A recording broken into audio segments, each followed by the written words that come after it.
దేవుని బిడ్డలారా, వీటిలో మొదటి పదం ఏంటంటే చూచి. దీనిలోనే ఉంది సమస్య అంతా కూడా. దేవుడు మనకు 2 కన్నులు పెట్టాడు. ఒక కన్నుతో సరిగా చూడలేవేమోనని, ఒక కన్ను పెడితే నీకు కంటి చూపు సరిపోదేమోనని దేవుడు 2 కళ్ళు పెట్టాడు. నీ జీవితం అంతా వెలుగుమయంగా ఉండాలని. దేవుని బిడ్డలారా, అయితే ఈరోజు మానవుడు ఏం చేస్తున్నాడంటే దేవుడిచ్చిన విలువైన నేత్రాలు చూడకూడని వాటిని చూడటానికి ఉపయోగిస్తున్నాడు. చూడవలసిన వాటిని చూడడానికి దేవుడు కళ్ళిస్తే మనిషి ఏం చేస్తున్నాడంటే చూడకూడని వాటిని చూసి తన జీవితం అంతా చీకటిమయం చేసుకుంటున్నాడు. చూడవలసినవి మాత్రమే నువ్వు చూస్తే నీ జీవితం వెలుగుమయం అవుతుంది. వెలుగుమయం అంటే సంతోషం, వెలుగుమయం అంటే సమాధానం, ఆనందం. చూడకూడని చూస్తే నీ జీవితం చీకటిమయమైపోతుంది. చీకటిమయమంటే దుఃఖము, బాధ, వేదన, కన్నీళ్ళు ఇలాంటివి నీ జీవితంలో వచ్చేస్తూ ఉంటాయి. ఎందుకంటే బైబిల్లో ఎక్కువ నేను చూసినప్పుడు, స్టడీ చేసినప్పుడు, చూచుట ద్వారా పాపం చేసిన వాళ్ళు బోళ్ళ మంది ఉన్నారు.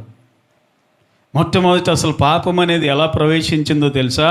ఆదాము అవ్వలు కూడా అది చూసినప్పుడు. ఏది చూసినప్పుడు? పండు చూసినప్పుడు. ఏ పండు? చదవండి ఆ మాట. ఆదికాండము 3వ అధ్యాయము 6వ వచనం. స్త్రీ ఆ వృక్షమును ఆహారమునకు మంచిదియు, కన్నులకు అందమైనదియు, వివేకమిచ్చే రమ్యమైనదియునయ్యుండుట చూచినప్పుడు. తేడా వచ్చేసింది కంట్లో. దేవుడు అన్నాడు అసలు దాని జోలికి వెళ్ళొద్దు అన్నాడు. మిగతా పండ్లు చాలా ఉన్నాయి. దేవుని బిడ్డలారా, ఈ చరిత్రను మార్చేసింది యాపిల్ అనేది. చాలామంది అవ్వ చూసిన పండు యాపిల్ అని చెప్తూ ఉంటారు. వాస్తవానికి అది యాపిల్ కాదు. యాపిల్ అనేది చరిత్రను మార్చేసింది. ఒక యాపిల్ ఏమో అవ్వమ్మ తిన్న యాపిల్, రెండో ఏమో ఇప్పుడు యాపిల్ కంప్యూటర్స్, యాపిల్ టెక్నాలజీ చరిత్రనే మార్చేసింది. వాస్తవానికి అది యాపిల్ కాదు. ఒరిజినల్ భాషలో చూస్తే అదో రకమైన పండు అనమాట. దేవుని బిడ్డలారా, దేవుడు అన్నాడు అవ్వతో, ఆదాముతో, ఆదామా ఆ చెట్టు జోలికి వెళ్ళొద్దు, దాన్ని తినొద్దు, ఈ తోటలో ఏదైనా సరే నువ్వు తినొచ్చు అని దేవుడు ఖండితంగా చెప్పాడే కానీ ఆమె చూపు అంతా, అవ్వమ్మ చూపు అంతా కూడా దాని మీదే ఉంది. అందరు దేవునికి స్తోత్రం చెల్లిద్దామా? హల్లెలూయా. బిగ్గరగా చెబుదాం, హల్లెలూయా. కనుక ప్రియులారా, తోటలో ఇంకా రకరకాల పండ్లు ఉన్నాయా లేదా? అంటే ఇది ఒక్కటే అందంగా కనబడింది. ఇంకా అందమైనవి లేవా? పళ్ళు దేవుడు సృజించిన ఫలాల్లో అందమైనవి ఉన్నాయా లేవా? ఎన్ని ఉన్నాయో. చెర్రీ పళ్ళు చూడండి, ఎంత ఎర్రగా చక్కగా తింటే ఎంత టేస్ట్గా ఉంటాయి చూడండి. అవ్వమ్మకి ఇవేమీ పనికి రాలేదు. దేవుడు ఏదైతే చెప్పాడో తినొద్దని దాన్ని చూసిందంట తీక్షణంగా. ఏదైతే మంచిది కాదో అదే నీకు రుచిగా కనబడుతుంది. ఏదైతే నీ జీవితానికి హానికరమో అదే నీకు రుచిగా కనబడుతుంది. దేవుని బిడ్డ, నువ్వు చూడకూడదు ఏదైతే చూస్తావో అదే టేస్ట్గా నీకు కనబడుతుంది. కాబట్టి నువ్వేం చేయాలంటే నీ కన్నులను నీ స్వాధీనంలో పెట్టుకోవాలి. You must control your eyes. చూసి కన్నులకు రమ్యంగా ఉందంట, చూపులకి అందంగా ఉందంట. దేవుని బిడ్డలారా, చూడగానే టెంప్ట్ అయిపోయి ఒకసారి తిని చూద్దాం, తింటే దేవతలం అయిపోతామంట అని చెప్పి సాతాను చెప్పిన మాటలు ఆ స్త్రీ నమ్మి. చూసారా? మనం కూడా అంతే. చూడకూడని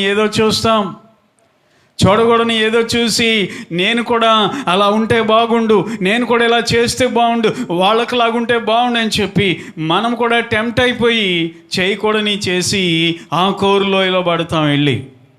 ఆ కోరులోయలో పడిపోతాం. బాధాకరమైన లోయ అది. కాబట్టి జాగ్రత్త. నీ కన్నులు దేన్ని చూస్తున్నాయి? నీ కన్నులు దేన్ని చూసి ఆశిస్తున్నాయి? ఏది కావాలని కోరుకుంటున్నాయి? ధనమా, సౌందర్యమా, లేకపోతే అధికారమా, లేకపోతే మంచి గృహమా, లేకపోతే ఇంకేదైనా చూసి ఆశపడి దాన్ని నువ్వు కోరుకుంటున్నావా?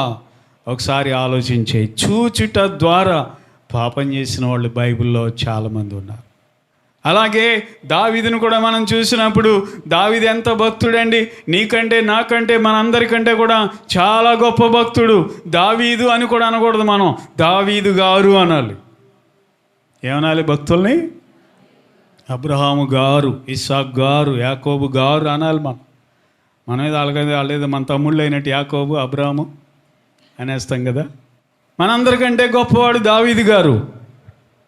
మంచి భక్తుడు, ప్రార్థనాపరుడు, కన్నీటితో ప్రార్థన చేస్తే పరుపు కూడా తేలిపోద్ది. ఆయన ప్రార్థన చేస్తే ఆయన అడిగితే దేవుడు ఖచ్చితంగా ఇవ్వాల్సిందే. దావీదు అడిగితే దేవుడు ఖచ్చితంగా ఇవ్వాల్సిందే. విజయం అంటే విజయం ఇవ్వాల్సిందే. అలాంటి గొప్ప భక్తుడు కూడా ఒకానొక రోజు యుద్ధానికి వెళ్ళకుండా సైన్యం అంతా యుద్ధానికి వెళ్తే ఈ దావీదు భక్తుడు ఏం చేశాడంటే, సాయంకాలం వేళ పడుకుని లేచాడంట. లేచి హా అనుకుంటా చేతులు ఎరగ తీసుకుంటా కిందకు చూసి ఉంటాడు. చూసేవాడల్లా ఆయన చూపు ఎక్కడ పడిందంటే, స్నానం చేస్తున్నటువంటి ఒక స్త్రీ మీద పడింది. చూచినప్పుడు ఉందా అక్కడ కూడా. పొద్దుగుంకు వేళ దావీదు ఏం చేశాడమ్మా? రాజనగరి మిద్దె మీద నడుచుచు పైనుండి చూచుచుండగా, ఈయన కన్నులు ఎలాంటి కన్నులండి? గొవ్వ కన్నులు లాంటివి. ప్రార్థనాపరుడు, కన్నీటి ప్రార్థన అనుభవం కలిగిన వాడు. ఈయన కన్నులు పరిశుద్ధమైనవి.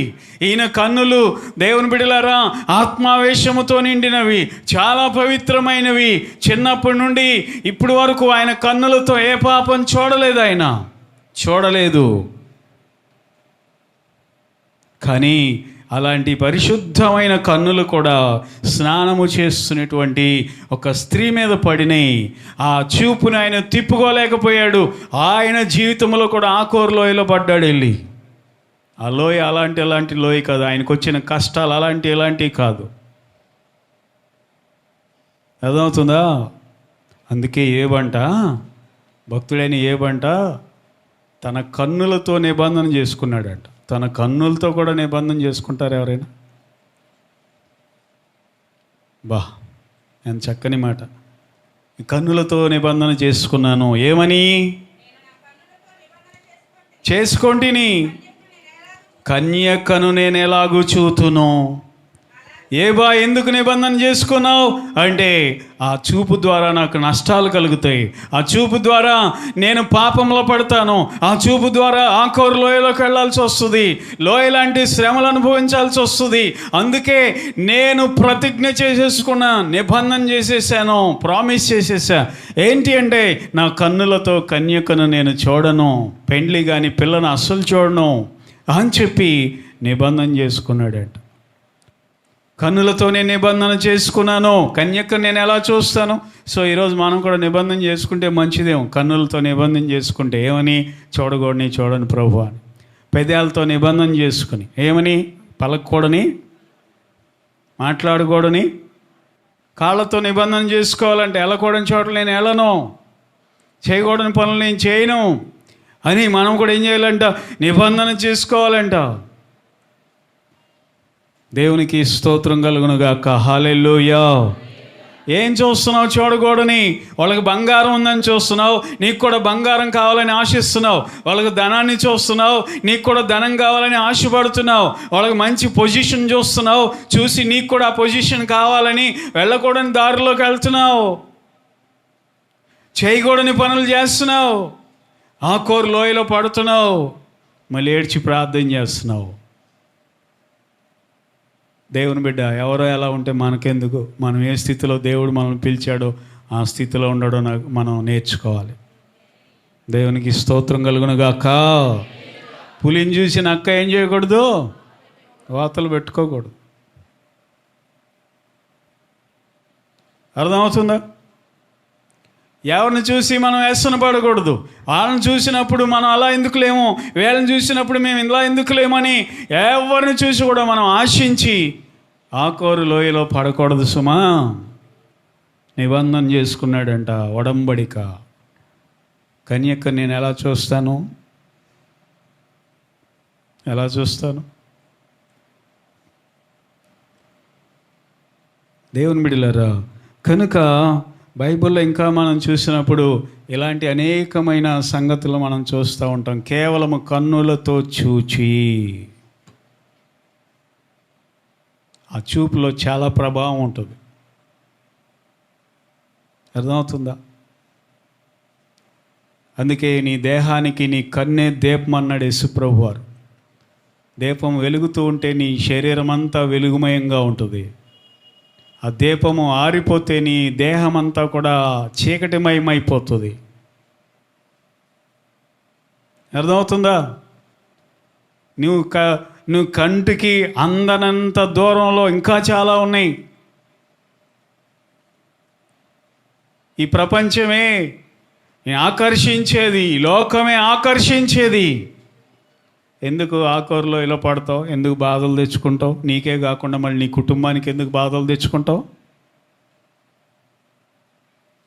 ఎందుకు బాధలు తెచ్చుకుంటావు? ఈరోజు సినిమాలు చూస్తున్నారు చాలామంది. అక్కడ ఎలా జరిగింది అలాగే చేస్తున్నారు, బయట సేమ్ అలాగే చేస్తున్నారు. ఆ దొంగతనాలు కానీ, ఆ ఆడపిల్లలను పాడు చేయటం కానీ, ఇంకేదైనా సరే. ఒకడు అంటాడు సినిమాలు చూస్తే తప్పేంటి? చూడు, పడు, లోయలో పడు. అడొద్దన్నారు. దేవునికి మహిమ కలుగును గాక. అందరూ స్తోత్రం చెల్లిద్దామా? హల్లెలూయా. బిగ్గరగా హల్లెలూయా. అందుకే యేసయ్య అంటాడు, ఈ కళ్ళు ఎంత పవర్ఫుల్ అని తెలుసు కాబట్టి అందుకే అంటాడు, అరే బాబు, నువ్వు 2 కళ్ళు కలిగి చూడరాని అన్నీ చూసి నరకంలోకి వెళ్ళే కంటే ఒక కన్ను బీకే రబ్బాయి, అప్పుడు నువ్వు గుడ్డోడుగా ఈ లోకంలో బతికినా కానీ పరలోకంలో మాత్రం 2 కళ్ళతో ఉంటావు హ్యాపీగా. ఒక కన్నుతో నువ్వు కొన్ని చూడలేవు కాబట్టి అలా నువ్వు కంట్రోల్ చేసుకుంటావు అని యేసయ్య అన్నాడు. ఈ కన్ను నేను అభ్యంతరపరిచిన ఎడల పేరుకేయి, అంటే పీకేసేయి, తోడేయి, గుడ్లు తోడేయి, లేదా కంట్రోల్ చేసుకో. అమ్మో ఎట్లా ప్రభువా, ఒక కన్ను పోతే? మరి అలా అయితే చూడకుండా ఉండు, చూడకూడని అన్నీ చూడకుండా ఉండు. అది యేసయ్య అనేది. అర్థమవుతుందా? కాబట్టి చూపుని బట్టి శ్రమలు తెచ్చుకుంటున్నావని దేవుడు చెప్పేది నీ మంచి కోసమే. నువ్వు చూసి బాధలు తెచ్చుకుంటున్నావు, చూడకూడని చూసి నీ కళ్ళు దాని మీద పడి బాధలు తెచ్చుకుంటున్నావు. అర్థమవుతుందా? దేవునికి స్తోత్రం కలుగును గాక. హల్లెలూయా.